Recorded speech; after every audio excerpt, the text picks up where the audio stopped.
ओम नमो भगवते वासुदेवाय। ओम नमो भगवते वासुदेवाय। वासुदेवाय कृष्ण देवाय। वासुदेवाय कृष्ण देवाय। ओम नमो भगवते वासुदेवाय। ओम नमो भगवते वासुदेवाय।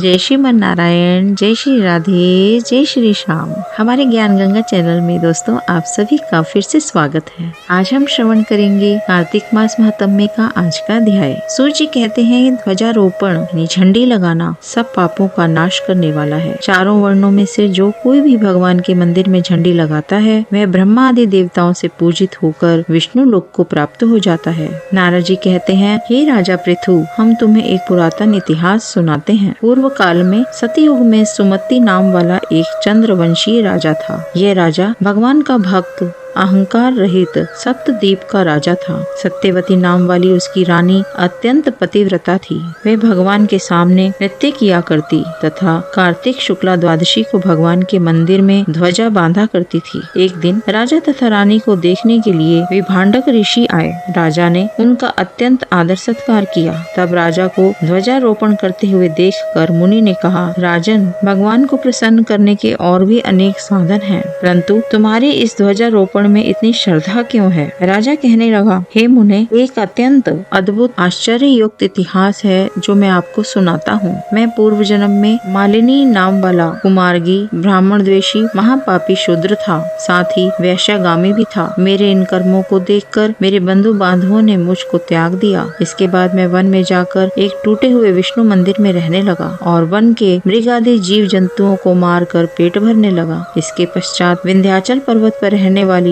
कोकिलनी नाम वाली निषाद की कन्या, जिसने अपने पति को मार दिया था, भूख से व्याकुल हुई, वहाँ पर आ गई और मेरे पास ही रहने लगी। संयोगवश कार्तिक शुक्ला द्वादशी के दिन हमने एक कपड़े को बांधकर उसकी झंडी सी बनाई और दोनों मदिरा पान करके उस झंडी जैसे कपड़े को ले विहल होकर सारी रात खूब नाचते रहे।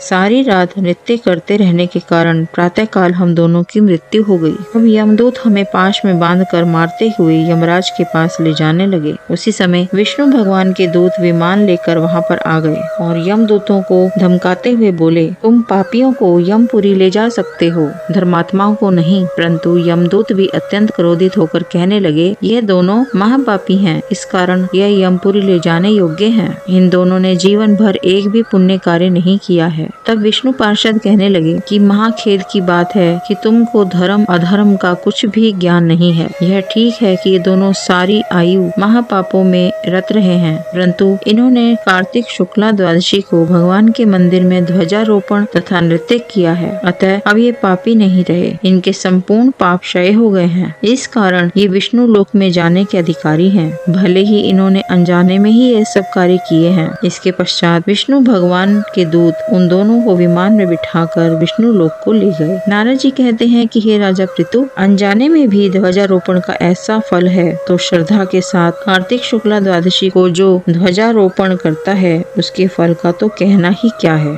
इतनी कथा सुनकर विभांडक ऋषि तपोवन को चले गए। आज की कथा यहीं तक। इसके आगे की कथा हम कल के अध्याय में श्रवण करेंगे। जय श्री मन नारायण, जय श्री राधे, जय श्री श्याम।